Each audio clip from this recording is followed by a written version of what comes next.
Welcome to episode 117. On this week's episode, we will be deep diving into Apple. Apple is one of the most recognizable companies in the world and became the first company to reach 3 trillion on the 3rd of January. Millions of its devices are all over the world.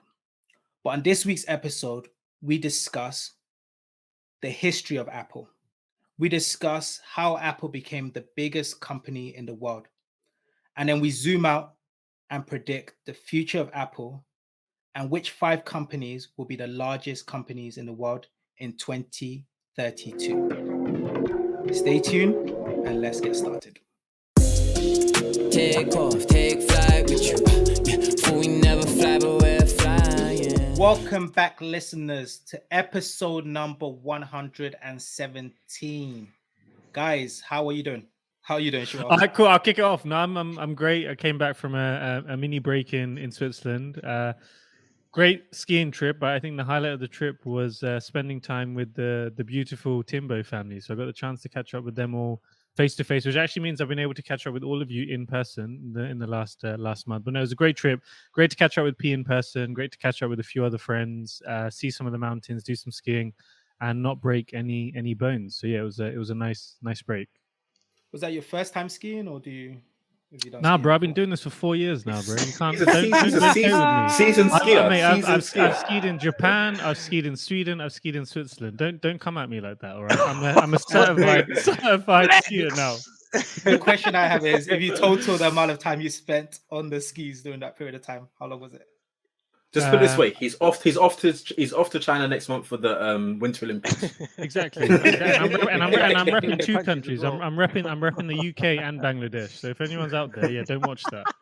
Don't watch that, all right? But you've been Shua, you've been living good, man. You've been traveling, Mr. International, Miami, London, Switzerland. Are you planning to stay still anytime soon? Yeah, I'm gonna stay still for the next couple of weeks. So yeah, all good. But yeah, you need to enjoy it while you can, right? So Next trip, Shua, you're going to Shua. invite me. Sure. How do you do it Those though? You know, doing a full-time MBA, doing traveling, Mr. International.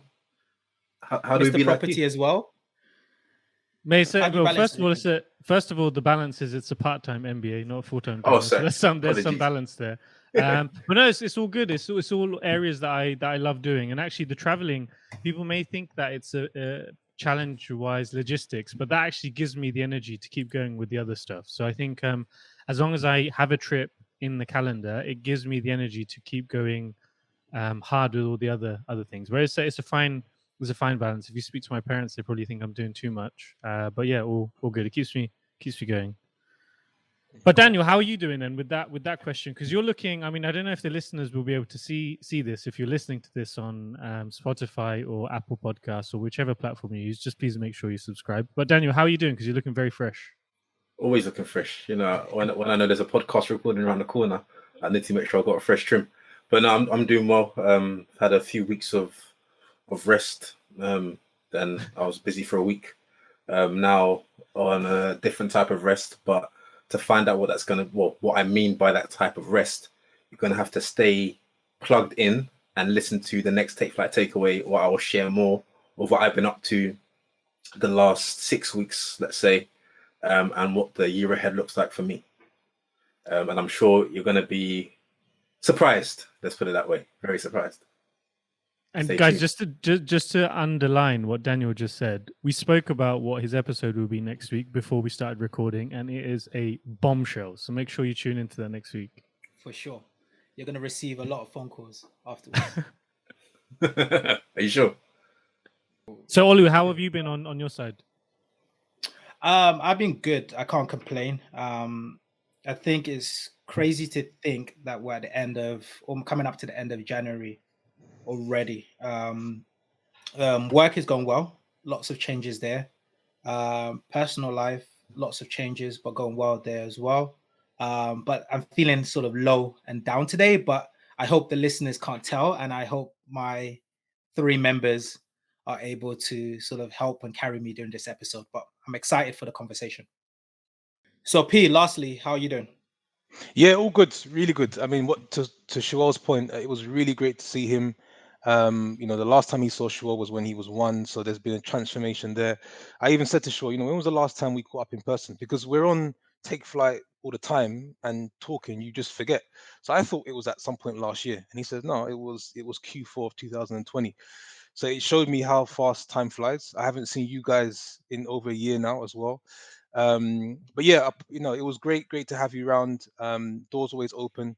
Back into the swing of things with work, family's great, and back in the market, looking to secure more property deals. So good. I'm really good. And guys, Nice, just nice. that open invite from Pabilo, it is well worth taking him up on that invite, because the setup that Pabilo has Yeah, now with the family and the new place, it is well worth the visit. And Karim was an amazing host for me as well, walking me through all his toy selection and everything. So for anyone listening to that offer, make sure you take up P, because he's got a beautiful space with the family. Yeah, I didn't know the invitation was open that wide, but we can reach out to me on Instagram and we can talk. We can talk. But yeah, it's an experience. No, that's good. Fantastic. So let's get started in this week's episode. Now, I wanted to talk about Apple, and at the beginning of the year, 3rd of January, it was announced that Apple had reached a 3 trillion market cap number, right? And 3 trillion is just crazy to fathom how big that is, right? The largest company in the world. Obviously, there's been a lot of changes in the market. We're seeing corrections when it comes to lots of tech companies, but still, Apple is the largest company. So I thought it would be good to deep dive into the history of Apple, how they became the largest company, and what would the next 10 years look like. Because I think there's a lot of uncertainty, there's a lot of fear right now in the market. And I think by breaking down what we think about a business, doing a little bit of analysis of a business, and then looking at our forward forecast, it might give some of our listeners the opportunity to think, okay, should I be fearful? If I'm planning to invest for a long period of time, maybe I shouldn't care if Apple's dropped slightly or other big tech companies have dropped slightly. So I'm going to start by just going into the background of Apple. So the company history, I think a lot of people know Apple. I would say is one of the most recognizable companies in the world. Apple was founded in 1976. It feels like all large American companies always started in a garage. But it was started by 3 founders, Steve Jobs, who's passed away, Steve Wozniak, and another person by the name of Ron Wayne, who actually left the company. Now, when Apple first started, it started as coming up with just a desktop computer. So it started with a product called Apple One. Now, this was a kit computer. So imagine all of us are in different locations right now. Imagine ordering your computer, Mac, whatever, and having to build it and put it together. So it was a computer kit. That's where it initially started. 4 years later, they did an IPO. So in 1980, they did an IPO roughly around at the time $22. Due to the fact that the companies had multiple splits, if I convert that to like relative amount right now, you're looking around 10 cents was how much it was when it first IPO'd. And now you're looking at a multiple of around 179,000. So again, numbers that are very difficult to fathom. Now, the evolution of Apple started with sort of, like I mentioned, the laptops. The biggest sort of announcement initially was 1984 when they released the Macintosh. Then in sort of 1985, Steve Jobs left the company, which is something that a lot of us know. He left the company due to sort of internal turmoil. Started a company called Next. At that time, Apple was really competing with IBM. IBM was their number 1 competitor. Anyways, fast forwarding, Steve Jobs joined back Apple after Apple purchased Next. And then the company started to just innovate. And when I mean innovate, they launched, everyone should know, the iPod was the first innovation in 2001. Then they created the iPhone, which was in 2007. And then sort of the iPad.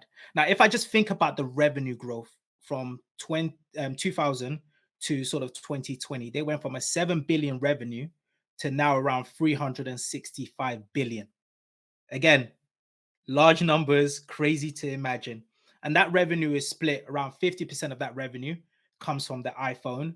A lot of the additional revenue comes from services. So that's iTunes, the App Store, and then some of the other products such as iPad, the iPods, which some of AirPods that some of us are wearing, and some other wearable like iWatch, etc. So that's sort of the background. Like I said, beginning of the year, then they hit that 3 trillion mark. So I just wanted to start off by saying or asking you guys, did you ever imagine Apple would be the largest company in the world? When did Apple sort of start to get on your radar and you started to think, oh, wow, this company is going to take over the game? Yeah, maybe I'll take a stab at that one. I think when you look around and all you see is Apple products, you know, you're pretty much that can kind of convince you to understand just how just their presence in this world, and I guess how big the brand is. Right. So I don't think personally, to answer the question precisely, I haven't been surprised by their growth. I haven't been surprised at the sort of the milestones that they've reached. When looking into this, one of the things that came across, and you mentioned this in your opening, Olu, is innovation. Right? They've never been constrained by yesterday, and they've just been highly innovative in what they've done. And I think it's a great example for not only tech companies but all companies as to the importance of innovation and how quickly you can continue to innovate to serve customers. So you know, based on that, no, definitely not surprised. And I think everywhere you look today, someone has a form of an Apple product, right? If not the full ecosystem, but something. Do you remember when you got your first Apple product? Because I'm sure you used to have a Nokia back at uni. Yeah, come on. Nokia. Wait, just for the listeners, Pabila had a Nokia until very, very deep into the late 2000s, guys. He's lying. This guy. But no, for some of our listeners, if you don't know what a Nokia looks like, just Google Nokia and you'll probably. I tell you one thing though. I remember Leslie back in school. He bought the iPod, and this gadget was, and he was explaining to me that this is basically the thing, right? And it was super expensive. So my first experience was actually the actual iPhone. I think it was work, you know, the company I work for giving me the phone as a company phone. And then I think once you get an iPhone, it's very difficult to switch to a different product. You just continue to go through and you step up to the next iOS or whatever device they've got next, and you continue that way. So it's yeah. They get you locked into that ecosystem, right? What and then just to build on P's point, and shout out Leslie on the Mandan podcast, by the way, for opening P's eyes to the tech forward mindset. We're talking like in year 8. This guy had the first iPod, and I remember him like shuffling the songs, and I was thinking, this device is cool, but it's crazy expensive. But yeah, that's. I think also reflecting around that time, probably a little bit earlier. So if I think about even just 10 years back, I think at that point, I wasn't so focused on what the trends were, and I just thought whatever I had was the best thing that's available. And at that time, it was all Blackberries, BBMs, and everything. And actually, recently, it's funny that we're talking about this. Recently, with my role in my day job, if you want to call it, I asked the team to watch the Apple iPhone launch. So this is Steve Jobs launching the iPhone back in 2008. And what I wanted the team to try and get is to try and be inspired by the way Steve Jobs is launching the iPhone and translate that into how we want to launch a product that we're launching this year.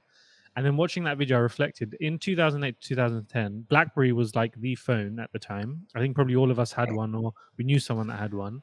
But if you look back at that launch event, the excitement that Steve Jobs has and the way that he presents the product and the benefit that it has for a customer, I think if I was a lot more open-minded back then and observant, then probably I would have invested in Apple of some kind. But at that point, I was a bit more closed-minded, and I just thought, if I've got a BlackBerry, then BlackBerries are the best devices around. But I think there's something to learn for now, watching the trends. And as P mentioned, everyone has an Apple now, so it'd be interesting to see how they grow, and we'll talk about that later on.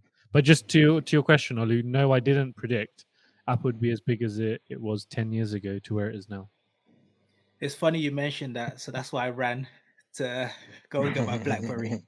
Because I still got my BlackBerry. Wait, that BlackBerry is the Bold 9700. I used to love this phone. Used to love this phone. No, for myself, and then I'll pass it on to Daniel. So I used to work in a phone store. So I worked in at O2 when I was at university, and I think that's when I realized the power of Apple. And what I mean about that is we used to get additional bonus if we sold other phones apart from Apple. So you could imagine people would come into the phone store and just be like, I want an iPhone. And you're like, oh no, there's this other phone, it's got great features, better camera. No, I just want an iPhone. No, but it's cheaper. No, I just want an iPhone. And you're like, what the hell is going on here? Like, I didn't need to sell it. People were coming in like, I want this. This is exactly what I want, the iPhone. It has just such a manic, crazy community that the moment someone purchased an Apple product, they just got hooked to it. And I think in life you live and you learn. And I hope this podcast is adding value to our listeners. But whenever that moment starts and you see a product that has that much moat, and we're going to talk about what makes Apple special, but when it has that much moat, innovation, you need to start investing. And that's one of the things I regret. Like when I was working in O2, I should have just been dollar cost averaging into Apple, because I could clearly see, I was front line and I could see what this product was doing, but I didn't. You live and you learn.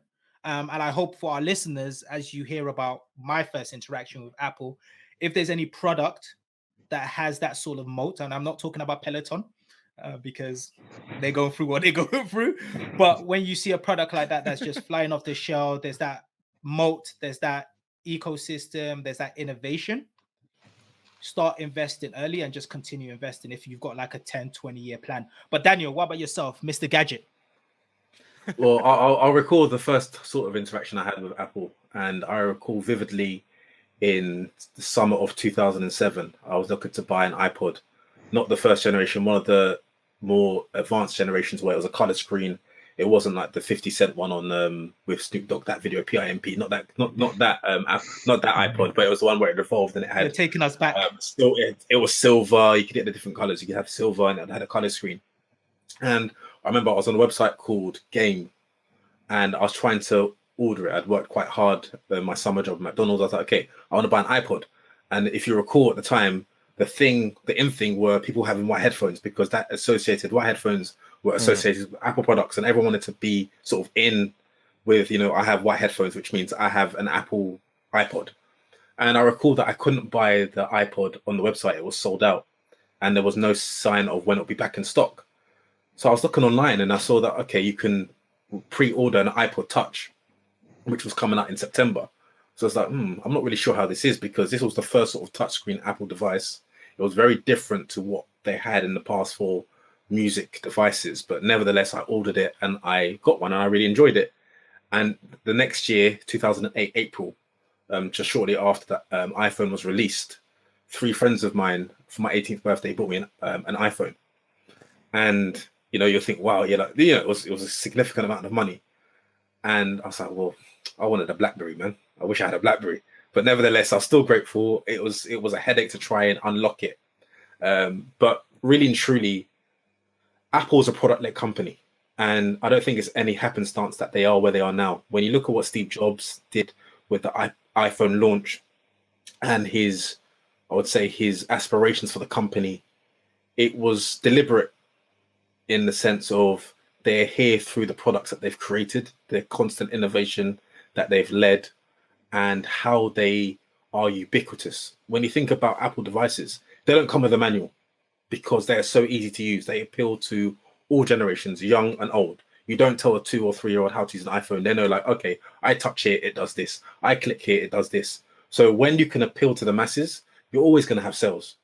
And when you look at their growth, and we'll get into a bit shortly, if they're to continue on this trajectory, which they grew 37% last year, if they did the same this year, of course, there are other factors that may inhibit that, such as supply chain problems, but they could be looking at the $4 trillion mark in a year's time. But let me not get ahead of myself. But yes, I think it's no surprise they are where they're now. I am very much engrossed in the Apple ecosystem. I have 3 MacBooks around me right now. I have an Apple keyboard. I have AirPods in my ear. I've got an iPhone. I've got the old iPod Nano that's purple. I have an Apple Watch. I have an iPad Pro. The list goes so on. Daniel, I can't record everything. So Daniel, how much of that 365 billion comes from you with all the products you own? Over time, a If couple you of ask Apple, thousand. not enough. A couple of thousand. Yeah.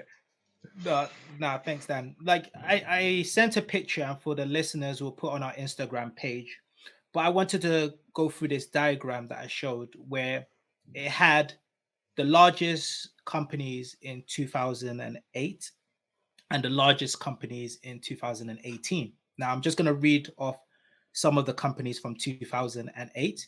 You've got Exxon, you've got General Electrics, you've got Microsoft, AT&T, and Procter and Gamble. Those were the largest US companies in 2008. That list is kind of emotional. Some of the guys know why it's emotional. But if we fast forward to sort of the future, we look at the largest companies are Apple, Google, Microsoft, Amazon, and Facebook. So I wanted you guys, what trends do you see with the shift from sort of 2008 to now? And I'm going to tie in the next question, which is what makes Apple so special and even these other companies so special? Why are they able to grow so much? What were some of the trends you saw? It's simple. The top 10, or when you look at the companies versus 2018, they're technology companies because technology and innovation is what the future's about. It's as simple as that. And what makes Apple so special? Their constant ability to innovate successfully, but also their constant ability to know when to drop something that's dead. You saw them look at the iTunes model where people would now have to buy for a single song or buy an album, 79p for a single song or £9.99 for an album in the UK. Spotify came and disrupted that whole sort of soft service that they offered. So Apple, maybe not quickly enough, but they adapted to offer their own version of a streaming service through Apple Music, and they completely abandoned the whole iTunes app across all devices. They changed into a service model which they weren't previously doing. When you look at Peloton, that offer the either the treadmill or the bike, but also an app by itself and a subscription-based model, Apple introduced the fitness version of where you can have self-talk talk classes on a screen, and you go along with it, and you can track your progress on an Apple Watch. When you look at their sort of the MacBook, the iPad, the iPod, AirPods as well, they're constantly moving into different markets. And I think what sets them apart is when we look to the future, there's a huge opportunity for them to delve and look at, say, artificial intelligence, to look at the metaverse, look at a wearable device like a pair of glasses. But the number one competition for them, or why they want to succeed so badly, is because of that rivalry they have with Facebook. It's evident they hate each other to the core, both of them. We'll And they're both trying to be the first or take that market share of, say, delving into artificial intelligence, virtual reality, and into the metaverse. If you notice what Apple have been doing in the last sort of keynotes when they launch an iPhone, they always have a segment of augmented reality from someone in the gaming industry who'll talk about how they can use the iPhone to, whether it's going to be virtual reality, or whether you're trying to change your room and, figuratively put your sofa here and try and lay it out into an augmented reality space, or to play, a game in great graphics. And I think they're gearing up to looking at really heavily investing in that space. And, who knows what the future will hold for them. But I think one thing I'd say is when Steve Jobs passed, a lot of people were they weren't so sure how Apple would continually innovate and continually be the best at what they do, because there was someone coming in who they weren't so sure. He might have been a safer, more conservative bet. But really and truly, when you look at the success that Tim Cook has done since he took over from Steve Jobs and where he's grown it, you can't fault the man. You can't fault him, honestly. For sure. We'll get into the numbers later, but I'll pause for that. P, what did you notice when you saw the chart? And Yeah, I think what Daniel makes summed it Apple up so really special? well. I think you see the rise in tech companies, but I think also one of the things you have to take attention to is how quickly tech companies can iterate. Right, they can launch something, they can see if it works, and then they can pull it just because of the nature of technology. So I think it was a no-brainer to see Google, Facebook, Apple, all of which are building their user base on a yearly basis, topping the charts. So I think Daniel pulled out some really really great points there. You said no brainer. So how much shares of Apple, Facebook, Google do you own? I Putting don't Because you you on I have the a don't know. crystal spot. ball. You must have had a Yeah, crystal no, I ball there. don't. I don't own any. No, I'm not. We've been through this. I'm not a stock guy. What about I'm not yourself, a stock Shua? guy. I hold one position. I hold one position, which I'm going to leave soon. And that's land. No. I hold one. Oh, I Stock stock. hold a position. Okay. position. Yeah, Okay. exactly. Which I'm going to exit soon. But we can talk about that another time. I mean, Sure. I think on my end, I think it just reinforces the point that technology is really the enabler. The fact they can scale, exactly what P and Daniel have mentioned. It'd be interesting to see how many of these companies will be number in the top 5 in 2028. Because I think, and not to do a shameless plug, but in the last takeaway episode, I did share about a founder of a company who has built and sold multiple companies for billions of dollars, and he said specifically this next decade, with regards to Web 3.0 and tech scaling even more, will be a year where some of the biggest companies will be founded. So it'll be really interesting to see how that Wow. scales along with Hmm.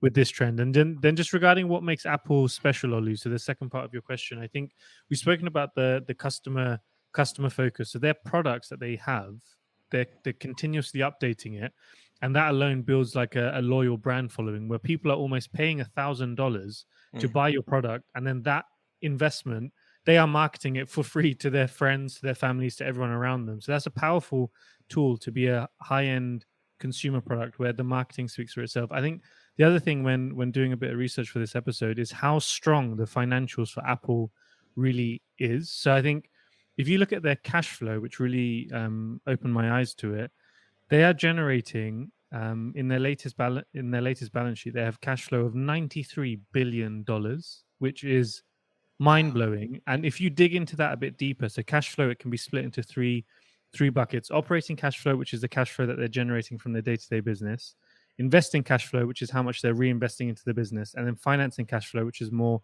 debt instruments, etc. Now, just their operating cash flow alone, so this is really their day-to-day cash flow from their business, in the last 5 years, it's gone from 63 billion to 104 billion. Now that is almost the GDP of Qatar as a country. Now, if you think about a business that's generating hundreds of billions of cash flow, now if you translate that into what they can do in terms of reinvestment, their R&D, they're spending 20 billion a year.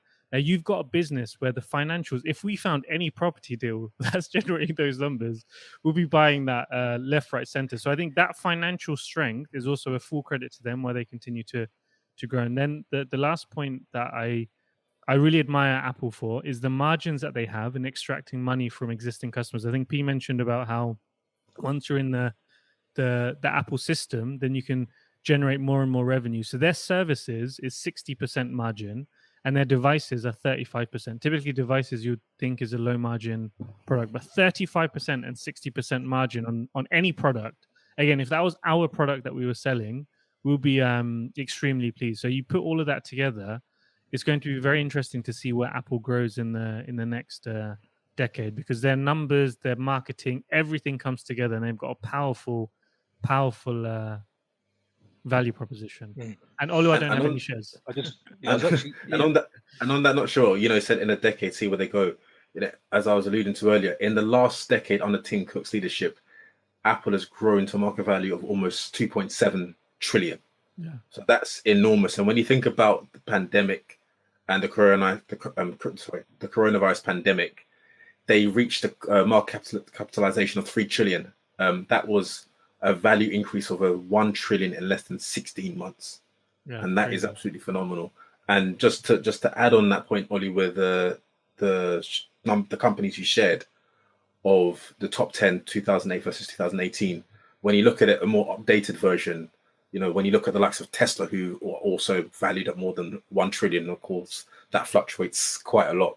Amazon, of course, Alphabet as well, and also oil company Saudi Aramco of about 2 trillion, and then Microsoft that's about 2.5, and with their recent acquisition, they're gonna probably soar even greater in the next 5-10 years as well. So I think it's gonna be some big boys in the big leagues. Yeah. For sure. No, like I agree Yep. with everything you guys said. I sort of tied it into some key pillars, right? I think number one, which Shawal mentioned, is customer first. And when I mean customer first, customer in regards to quality. Like Apple's quality and customer service is the best in the world, right? When they started to make those Apple stores with the Genie bars, the quality of their phones is it's better than a lot of other competitors that I've used in the market. The next one was around first mover, which I think P mentioned, right? The ability to innovate and be the first when it comes to releasing the iPad, right? Prior to the customer saying this is what I need or copying, they came out with the iPad, iPod, iPhone, all these different innovations. So this is one of the big things. Daniel mentioned in regards to sort of the ecosystem, right? And they've created such a great moat. And what moat means for some of our listeners is how are you some sort of ability to maintain competitive advantage over your competitors, right? And you're able to protect long-term profit. And Apple's moat is their ecosystem, that the Apple ecosystem that they've created. I think one of the big frustrations for some people initially was that when you bought an iPhone, you couldn't use it with any other like technology. Like you couldn't just download stuff to your iPhone unless you went through the iTunes store. You couldn't download apps onto your Even phone e- unless you went. even even if trying to use it with a PC, if it wasn't a MacBook, it was so difficult to do anything. Yeah, and now That's by actually them creating that, yeah. no, I was going to say that was actually one of the reasons why I was ride or die with BlackBerry or any other phone. But eventually they stuck you in. Now I've been playing Apple Music for the last 2 years and I'm not stopping. And people won't leave, right? The moment they get you into their system, you're locked in because of how sticky it is. We also have to remember most companies have to pay Apple as well. For them to put their apps on the App Store and for customers to use it on an iPhone, Apple gets a percentage of their revenue in that sense that they make through that channel. So it's like they've created a product, an ecosystem where other companies also have to pay them just to be on their platform. So those are the reasons where I was like, yo, this is special. Even for our listeners, whenever I think about creating a company or the businesses I have, I'm always thinking about what is the quality, what is my model and ecosystem to keep people locked in. How am I going to innovate the space? I'm not just out here to copy. Like, what can I do that's different in whatever space that I'm working in? And that's why I think they're special. And I think we're going to quickly move over to, because I know we've got some time, but we're going to quickly move over to our prediction for the future of Apple, right? Just quick, yeah. So, yeah, go on. No, Olu, just quickly. I think I wanted to Yeah. add one more point around what makes the company special. They got strong brand loyalty in some of the biggest markets, and we've discussed. But I think one point we can't overlook is love him or hate him, the story behind Steve Jobs, and this also speaks to founders and CEOs building stories because actually people buy into that, right? So a lot of people have made a decision based on the profile of Steve Jobs. If you look at Jeff Bezos today, some people know more about him than they know about the company, or that's what pulls them to Amazon. So that's something which still people remember today and think about Steve Jobs, his story, and where it is today. Cool. Dan, I think you started talking about it, so I'm going to start with you. But I think, why don't you talk about the future? What you think is the future of Apple, the risk that they might face, but then also tie it with, if you can name 3 to 5 companies that you think in the next 10 years will be the largest company. So look at your crystal ball, look deep into it, imagine which businesses are going to be at the top of that list. And the great thing about this is recorded and stored. So it'll be great in 10 years' time to actually look and say, okay, were we right? Were we wrong? For the listeners, this is not financial advice. This is our prediction, our opinion. We're just random guys talking to you. If you want to invest, please get financial advice from a specialist. But Daniel, why don't you start? First of all, I want to just pick up a note when you're saying about how Apple get money from the Apple Store from developers who create games and apps, and they get a percentage. People may not also know that Apple receive about $8 to $12 billion in payment each year from Alphabet to allow and have Apple have Google as the default search on its devices. Yeah. And of course, legislators are looking into that because there are concerns around, that whole area. But when you look about, okay, who are their competitors going to be or in the next 10 years? One thing many companies in the past have done, Blockbuster being one of them, is they're comparing themselves to established companies that are out and there at the moment. As, okay, as long as we are ahead of them, we're good. There's no competition. When you look at Blockbuster and Netflix, Blockbuster had the opportunity to, be bought by Netflix or to collaborate with them. They just dismissed them. But look at Netflix now. Where's Blockbuster? Not a store on the high street to be seen. So Apple need to be cautious enough not to compare themselves to, say, a Facebook or Microsoft or those companies that are established right now. As Sherelle said, in the person who came and gave one of those founders, with the development of Web3 and the metaverse and other technologies, some of these companies are yet to be founded. So these companies are the ones that they need to be very careful, because innovation's at an all-time high, that they can quickly create a company that will really captivate and have a meaningful impact. But to be more specific, when you look at the next 10 years, I think Apple will certainly be up there. I think Meta, formerly known as Facebook, will be there just due to Mark Zuckerberg's insatiable hunger to be the best. I think Microsoft have shown their credibility of how they've been able to survive, the countless of years they've been there, and the way they've adapted their business model and looked even with their recent acquisitions, and even acquisitions that are growing in terms of numbers as well by amount. And I think there are many companies that will deploy resources into Web3, companies that have founded themselves in the digital space, that I think will have a huge impact and will grow tremendously because of the way we're moving as a human race, especially with millennials really buying into this innovative way of living. When we think about a whole digital experience, when we think about the more online presence and less in real life experiences, I think many companies are going to have an opportunity to really be the leaders in this space, but also going to be a lot of acquisitions. Yeah, I think, Daniel, you mentioned something. I'd like to get your take on it. Do you think we're going to see that much like new companies get into this list? Because I don't think so personally. So, and what I mean about that is someone starting up a company, it could be metaverse, whatever.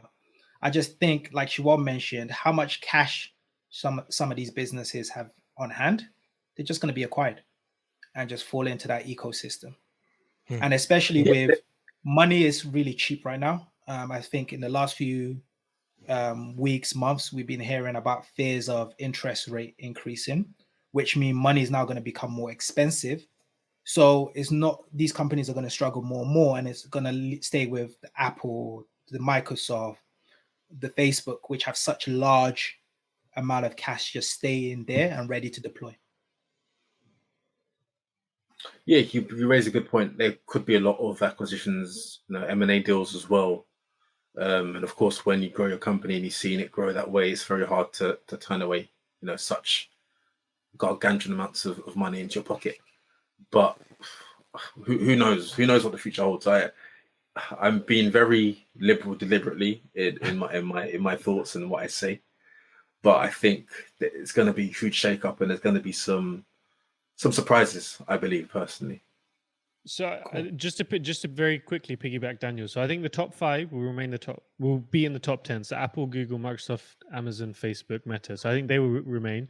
I actually think the next 5 will be something crypto Web 3.0 related, because I think the way that Daniel has explained the opportunities that are coming the next 10 years, I think that is really the wave. Specifically, if it can be Bitcoin, Ethereum, or Solana based, then I would be extremely pleased. So if I could talk up my own book, then perfect. But yeah, I do think the next 5 will be somewhere in the crypto space, because the speed in which they can scale and the accessibility of people and their mobile devices, I think, will unlock a lot of value. So that's my very quick one. That's a good ad. I'm looking forward to see if that's the case. P, what REIT is going to be number one in the future? No, what real estate investment is going to be?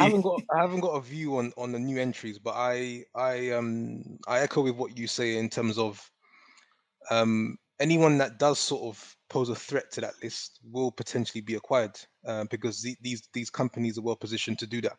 And I think it's going to just be a battle of the top 5 as we see it today.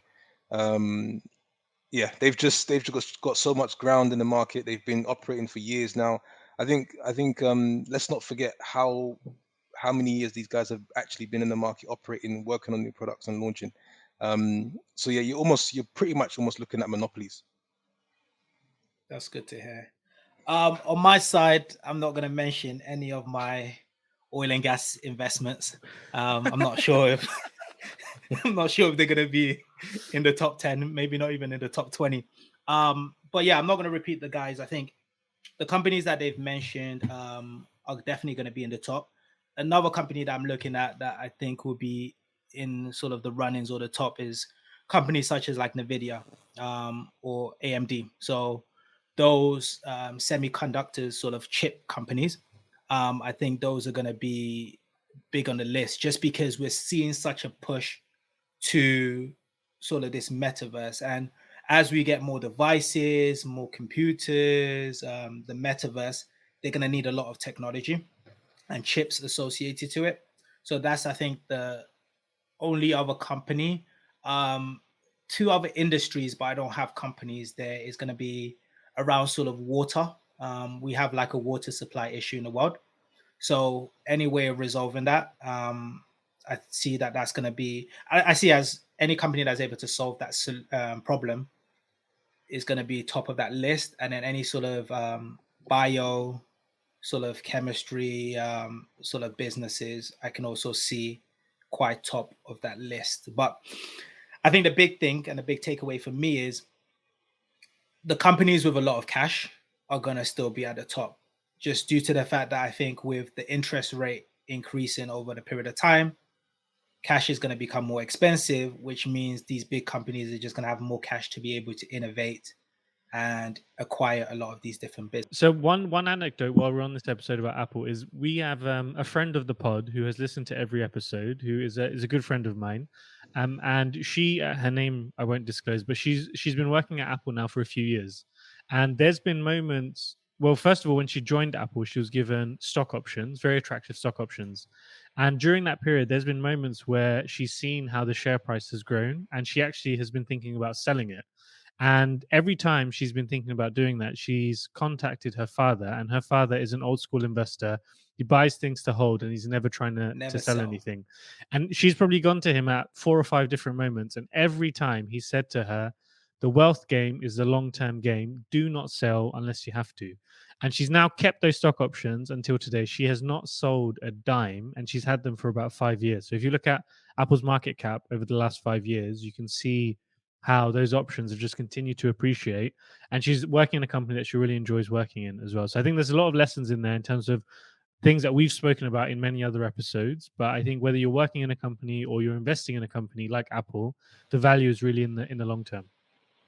Sure. On that, that's fantastic. And on that note, she got any discounts available? No, but actually, got a new laptop. So actually, on that, I have a guy that I'm doing who's studying with me at Cambridge. He also works at Apple, and he can give me a discount, kind of friends and family. So I can sort you out. 17%, cool. Because my Connect just left last month, so then I'll go your back, Daniel. I'll go your back. Cool. My Connect left, yeah. Fantastic, Shuwa. Thank you so much for sharing that story. For the listeners, I hope you've enjoyed this episode. We've deep dived into Apple. Try to look at their business model. Why are they the largest company in the world?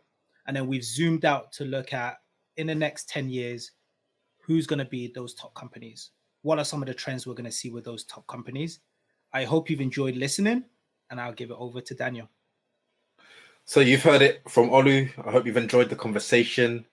Apple is a $3 trillion company. Let's see who's next. Until next week, when I'm going to be sharing something exciting and surprising in the Take Flight Takeaway, which you do not want to miss. Look after one another and stay safe. God bless. Take off, take flight with